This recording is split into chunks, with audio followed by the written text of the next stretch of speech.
Welcome or welcome back.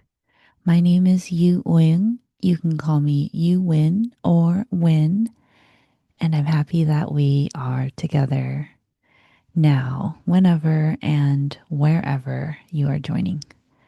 So, I'm in the last month of a 90-day challenge to speak my truth and share my story.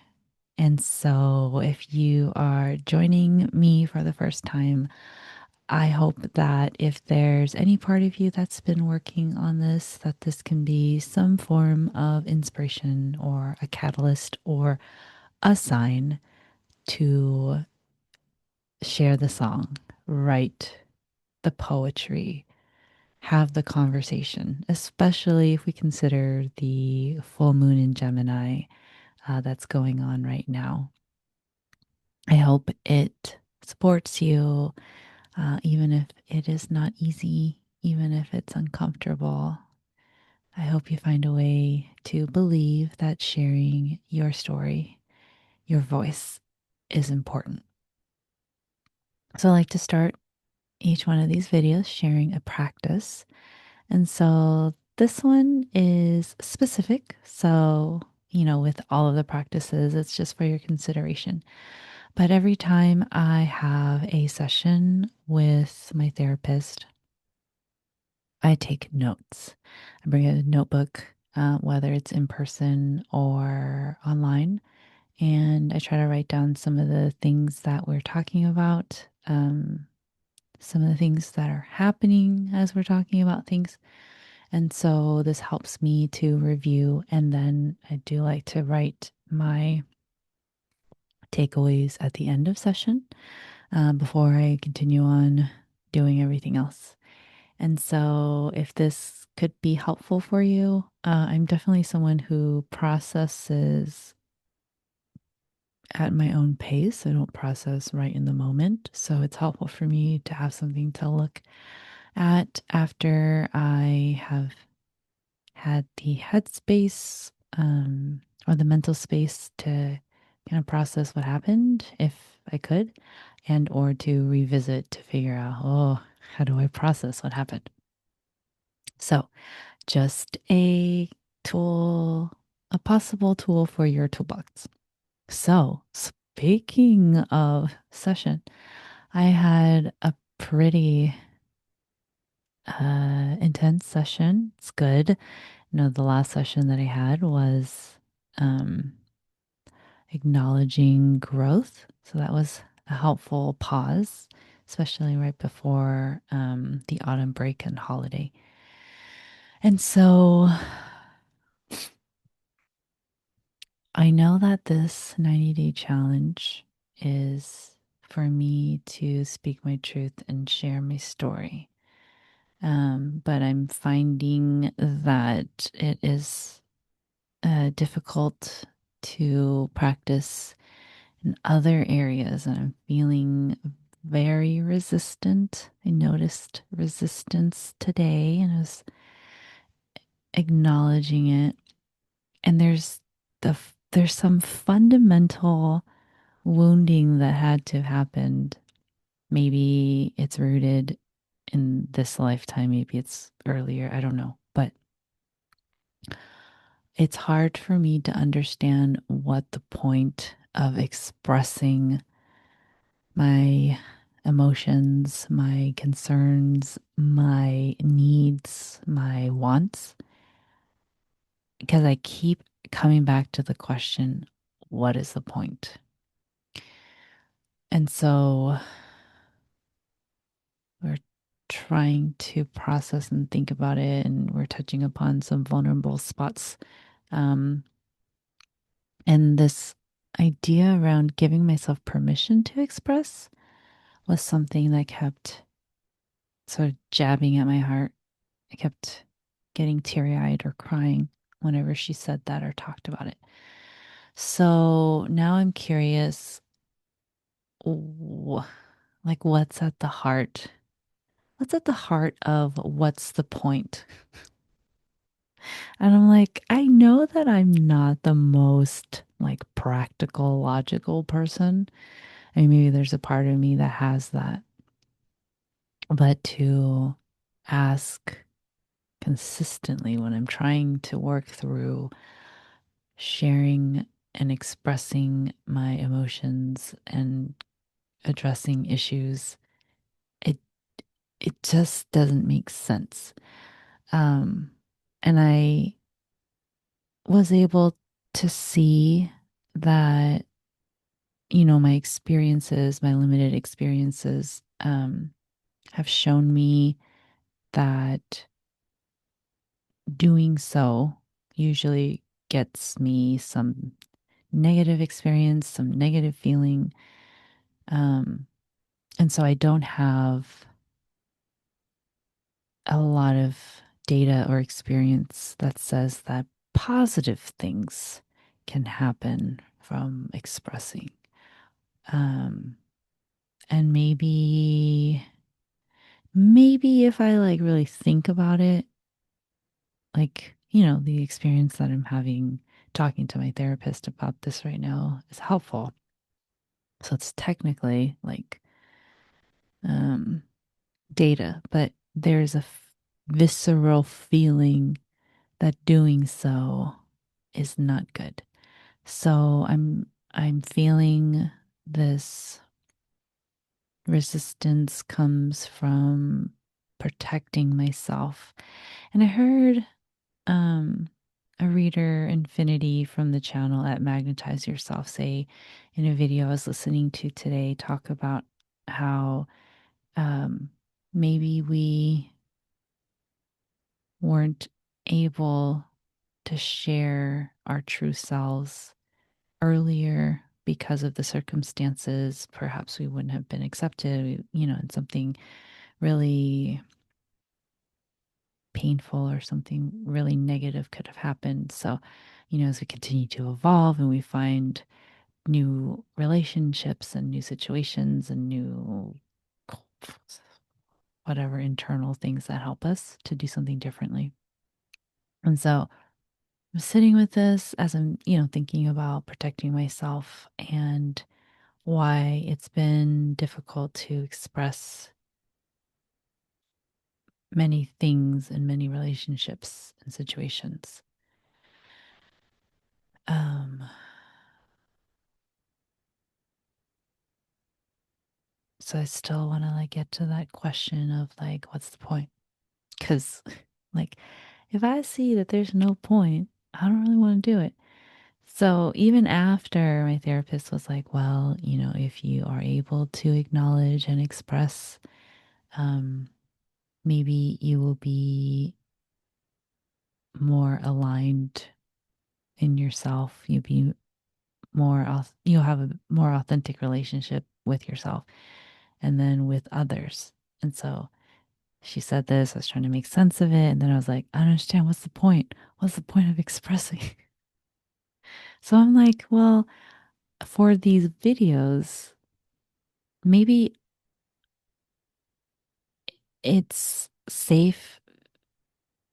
And then it makes me think of a post that I saw, but it's safer for me because you're not actually responding. Like maybe you're thinking something over there, maybe you're not, maybe you think you're going to send a comment, but most likely not, right? So I'm just talking into the void. Nobody necessarily is going to challenge me, is going to judge me, is going to be harsh, is going to be understanding, is going to agree, is going to relate, right? And so this is maybe a step, a baby step. Um, and I think it's been a little more challenging to write lately. I've been doing more like list rather than like paragraphs and things. So at least when I'm recording these videos, I'm saying like ideas and like they're stringing along and they're kind of connected. Um, but I don't know what the next step is. She did ask me to try to notice when I'm triggered and when I suppress because um, not expressing is suppressing. Although don't know the difference between suppressing and repressing. I'll look that up. I'll try to make sense of it. I think I have, but it just hasn't stuck and I still don't know what it is. Um, yeah. Oh, and then the post that I referenced, um, which I'm sure that I saved so I can share it in the link. But I guess this idea that many of us are in relationship situations with others, entities, organizations, people who are unavailable. And when we do that, we never actually have to be seen fully.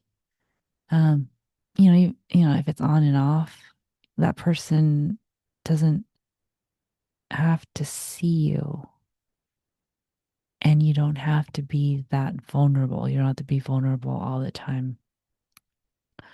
And so as I was reading it, I was like, oh, crap. Like even if the longing and the desire is natural to be seen and heard and loved or accepted, right? Like the practice of actually doing it um, doesn't always happen. If you don't have access to relationships, if you are isolated, if you um, have to work ridiculous amounts of hours to afford life in this time in history, um, not the most important thing, right? But the natural need to connect and feel loved and to belong, I don't think it goes away. Yeah, I don't know if you can quell it, and then it leads to all these other like consequences and like manifestations and so I was like, oh, so if I haven't been interested in people, if I haven't met people, if I haven't spent time with people, then I can't get hurt because I'm not ever being vulnerable. So going back to self-preservation or um, self-defense, protection. And I was like, I'm sure all of this is coming up right now for me to do something different, to change something, change the course. Um, it's just harder to break through. It's just harder to break through. Um, and then I'm trying to like, okay, well, why am I listening to all this Louise Hay stuff? Why are we talking about affirmations? Why am I being reminded daily that I have the freedom to choose my thoughts and what I focus on? So, um, I guess pausing and tuning in and noticing when something comes up continues to be important for me in my journey. Um, yeah, I want to have the breakthrough now. I wonder what that would require. What would I need to get closer to what? Um, to expressing myself in relationship or just commitments, or what would it take for me to actually let myself be seen and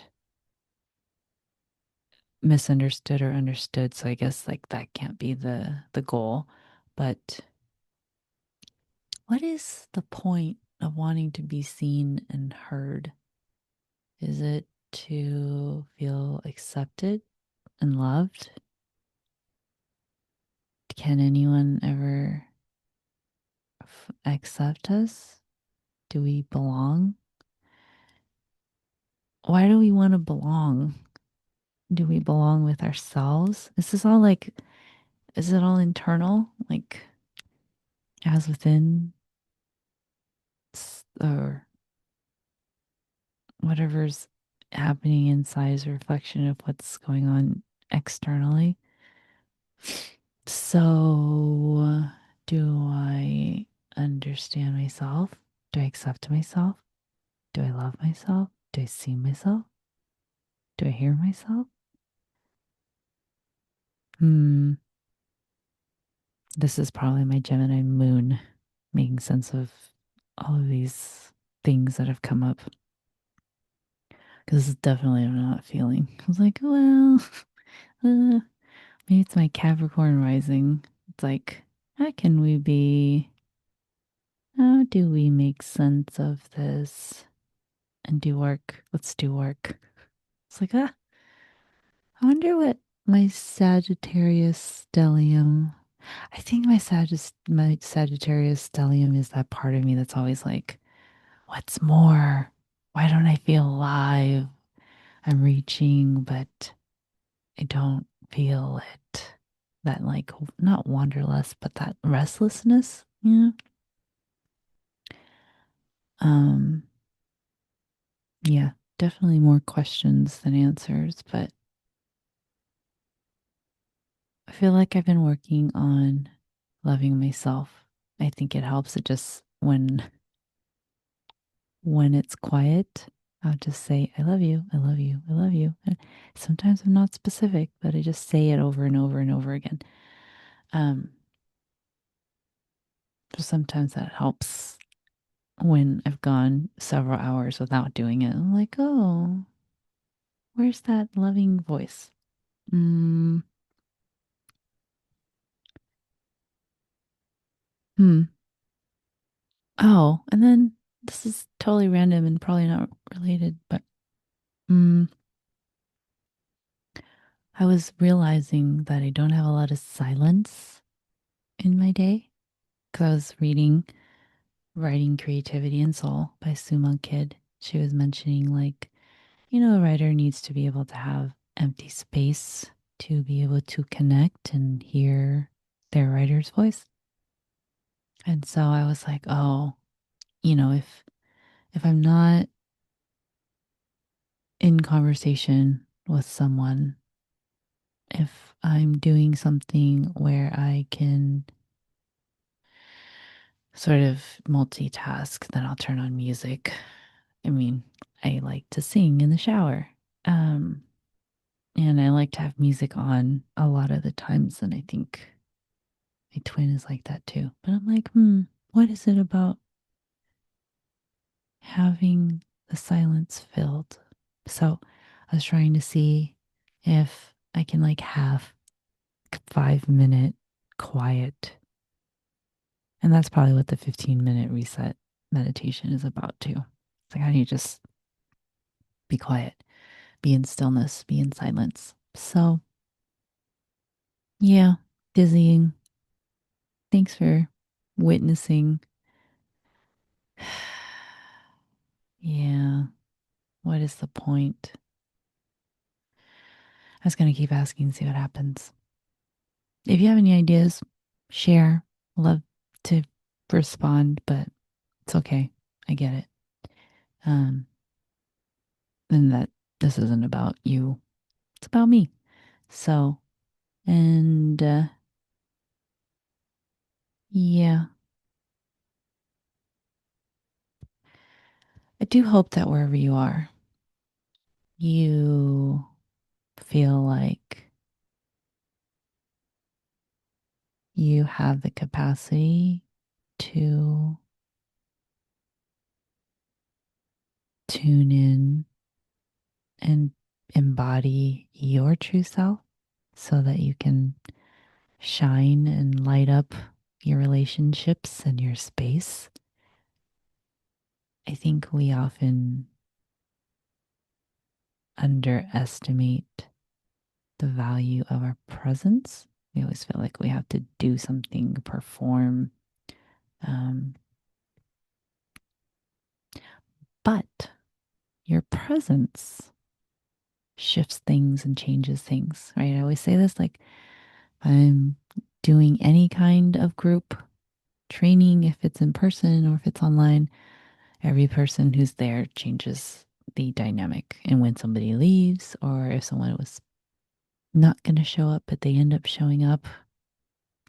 So just know that whether you're getting feedback about it, your presence has an impact. So if that's the case, what would be possible? What could you do? How could you show up? So, in this little corner of the world or the internet, I'm asking these questions and posing these things, but I'm also believing in you. And I believe in the value that you bring to the spaces, the people, situations. And so I hope you believe it too. I hope you find a way to feel more safe in being who we were meant to be, who we are, and from one explorer to another. Please take good care of yourself. Okay? If I see you again, amazing. If I don't, amazing. Okay, bye bye.